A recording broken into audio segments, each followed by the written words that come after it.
for Filibus Tour number 2.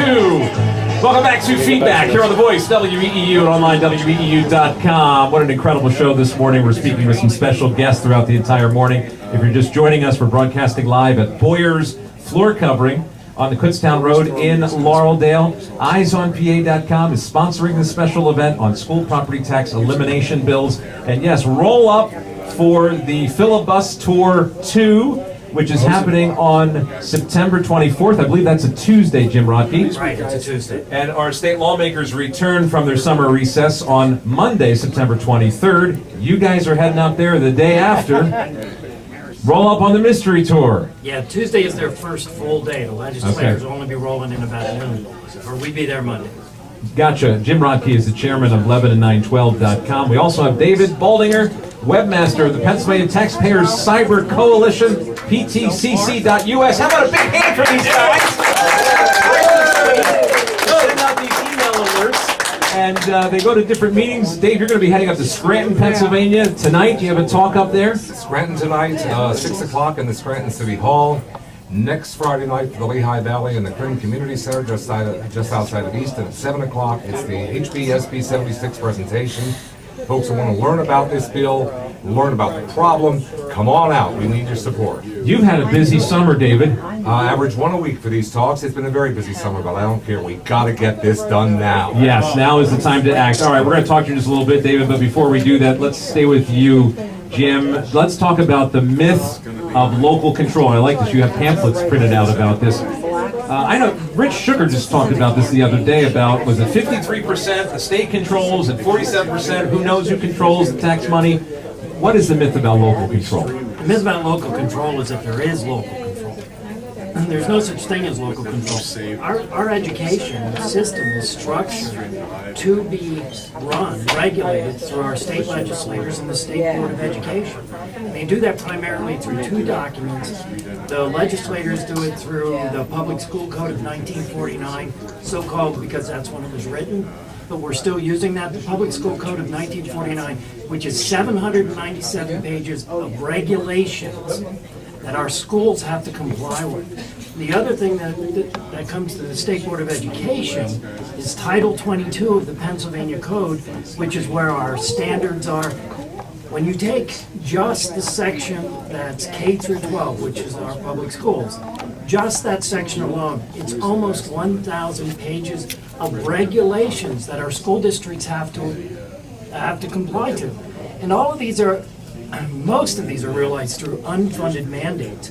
And we hear a lot about unfunded mandates. We have to understand, unfunded mandates are funded. They're funded through the property tax. And oftentimes this is to pay for things that are, special interest perks. These are, protections, prevailing wage, those types of things. Those all come through these unfunded mandates. And our school boards struggle with this issue. At the end of the day, the school district, the school board, they've got bills to pay. And those bills have to be paid. But a lot of those bills are being pushed down to us by our legislators through these unfunded mandates. And then they talk to us about local control like we really have any control over this, and we don't. We believe that if we push this back to Harrisburg, that they're going to have to take those unfunded mandates, they're going to have to look at those unfunded mandates, and they're going to have to justify the cost and the beneficial aspects of those programs. And we believe that in the process, a lot of these unfunded mandates will go away. I've had people call the show. They said, Mike, the plan sounds great. I'm on board, but I'm worried. What are you worried about? I'm worried that we're going to lose local control of the funding, that Harrisburg's going to be doling out the funding. How do you respond to that?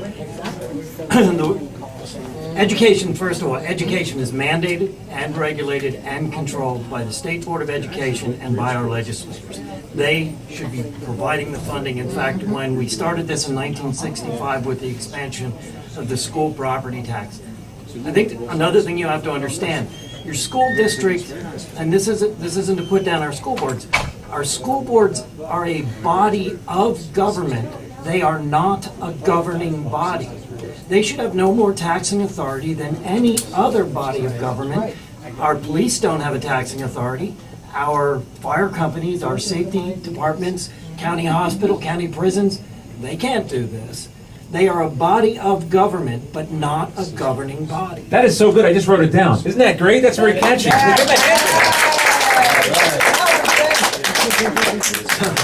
So that's part of it. But this idea that we're going to send it. What's the act, David?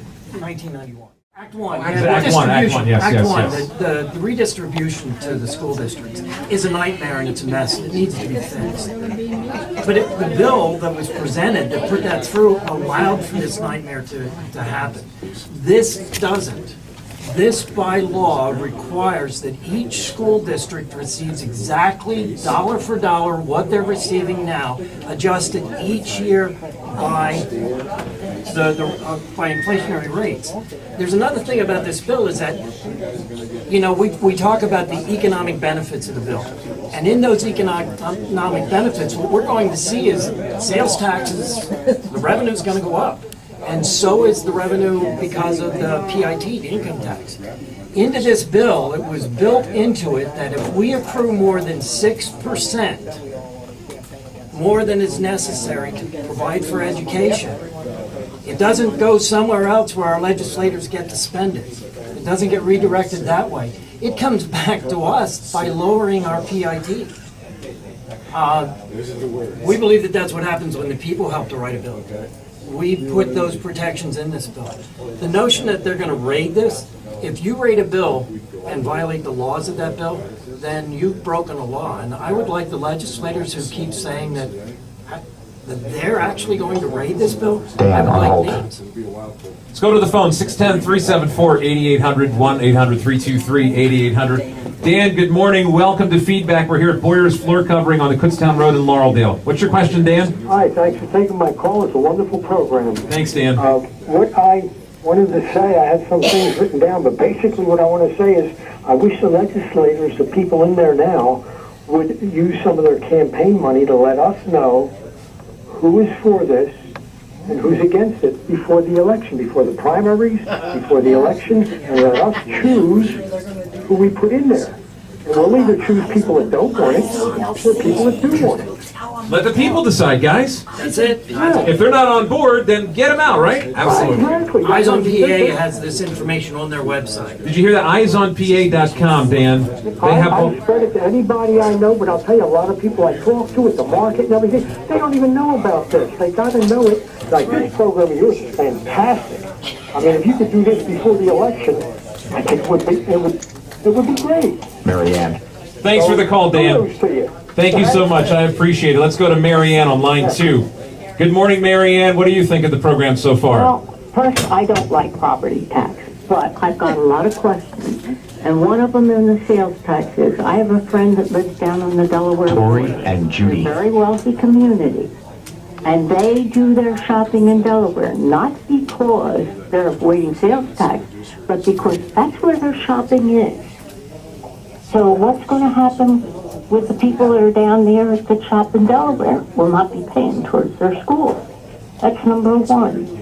And number two, my other thing is, I don't think that senior citizen communities, such as the Highlands and CB and nursing homes, should be property taxed, because those are people trying to take care of themselves. Nursing home prices are out of this world. The average in Berks County is now $111,000 to $112,000 a year. So taxing those properties is part of the problem. Guys, what do you think? Well, regarding the first question about going to Delaware, actually that's a moot point, because right now all sales tax revenue, except for about a half a percentage point, is dedicated to education funding.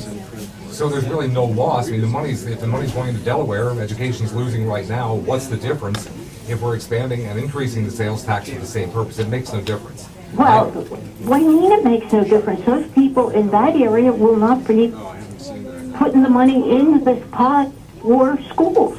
No, and they're not putting money in the pot for schools right now either. Yeah, but that's Nothing only, changes. yes, they are, because they're paying the local school tax. Understood. Yeah, but you know what I right. mean? That's the problem with the sales taxes. Well, Yeah. let me put it to you this way. Is that a big enough issue to allow 10,000 people a year to lose their homes to property tax sales in Listen, I Pennsylvania? agree that that's a problem. Don't get me wrong. I agree that that's a big problem. But it's, you know, there's got to be a combination of sales tax and income tax. It can't. Which the bill does. PIT. Yeah, that's the way the bill is financed, combination of sales and income tax. Okay, and as I say, I have, you know, and who's going to rein in the teachers' unions? Who's going to rein in teachers' unions? Yes. I believe that's another topic for another day. Well, that's PSEA, huh? part of the education. There you go. Hey, Marianne, thanks for the call. You brought us some interesting comments. Okay. You take good care. Bye-bye. Let's go to Tori next before we go to our next break. Hi, Tori. What are your thoughts on all of this? House Bill 76, Senate Bill 76. Tori? Good morning, and thank you for taking my call.